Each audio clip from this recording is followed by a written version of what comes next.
राज्य सरकार किसानों और आम जनता के हित में निरंतर प्रयासरत है और जरूरत है कि लोग विभिन्न योजनाओं का लाभ उठाकर सशक्त बने। ये बातें कृषि, पशुपालन एवं सहकारिता मंत्री सुश्री शिल्पी नेहा तिर्की ने अपनी गुमला दौरे के दौरान कही। वे अराउज संस्था द्वारा आयोजित संत इग्नेशियस उच्च विद्यालय में आयोजित किसान सम्मेलन को संबोधित कर रही थी। ब्यूरो रिपोर्ट, छोटा नागपुर लाइव। मधुर और हृदय स्पर्शी स्वागत गीत से हुई है। इस मंच के अध्यक्षता में प्रत्येक सप्ताह यहाँ पे शायद 24 एफपीओ हैं गुमला में, और 24 एफपीओ का बैठक, साप्ताहिक बैठक होता है। मैं उनको श्रेय भी देती हूँ कि मुझे नहीं लगता है कि किसी जिला में साप्ताहिक बैठक एफपीओ का होता है। महीने में होता होगा, 3 महीने में एक बार होता होगा, मगर गुमला में साप्ताहिक बैठक एफपीओ का हो रहा है। इसका मतलब जिला के प्रशासन का भी इसमें खास ध्यान है। और आज के दिन में वो मुझे बता रहे थे कि शायद 24 में से 5 एफपीओ हैं जिनका टर्नओवर 5 करोड़ से अधिक हो चुका है, 1 करोड़ से अधिक हो चुका है। तो ये बहुत बड़ी उपलब्धि है इस जिला के लिए भी। हम लोगों को सिस्टम को समझना होगा, व्यवस्था को समझना होगा, तभी व्यवस्था से हम लोग लाभ उठा सकते हैं। समय के साथ चीजें बदल रही हैं, मेहनत सब चीज में है। खेत आज आप काम करते हैं, खेत में मेहनत नहीं है, मेहनत सब चीजों में है। मेहनत मेरे काम में है, मेहनत उनके काम में है, मेहनत आपके काम में है, मेहनत सब जगह है। मगर आज के समय में हम लोगों को थोड़े से दिमाग से भी काम करने की आवश्यकता है, थोड़ा ज्ञान का भी आवश्यकता पड़ेगा, ताकि हम लोग अपना मेहनत का ज्यादा से ज्यादा फल ले सकें। इसीलिए सोच को बदलने का बहुत जरूरत है। हम लोगों को सोच को बदलने के लिए और अपने पारंपरिक तौर तरीकों को बदलने के लिए पहला चीज हम लोगों को है कि पशुपालन को अपनाना हो।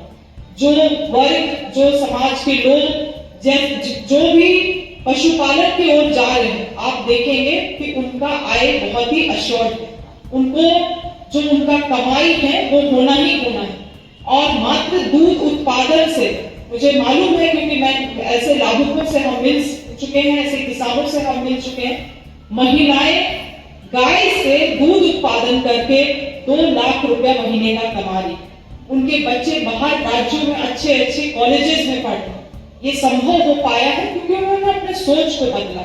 इसके साथ ही साथ उद्यान के क्षेत्र में बहुत सारी चीजें हैं, बागवानी के क्षेत्र में, मत्स्य पालन के क्षेत्र में, सुकर पालन के क्षेत्र में, बकरी पालन और कुक्कुट पालन के क्षेत्र में बहुत सारी चीजें की जा सकती। हम आज बसिया से आ रहे हैं। बसिया में एक सहकारिता समिति है जिसमें 300 दीदियां जुड़ी हुई हैं, और आज वो 300 दीदियां एक साथ मिलके सालाना उनका जो समिति है उसका 10 करोड़ रुपया टर्नओवर होता है। वो कभी कल्पना भी नहीं कर सकते। इसीलिए आपको हम इस बात में जोर दे रहे हैं कि समय के साथ अपने हमें तौर तरीकों को भी मजबूत करने की जरूरत है। और इसके साथ ही साथ आज के समय में आप अकेला किसान, एक व्यक्ति, 2 व्यक्ति कुछ ज्यादा नहीं हासिल कर सकते। और यही कारण है कि सहकारिता समूह को हम लोग इतना जोर दे रहे हैं।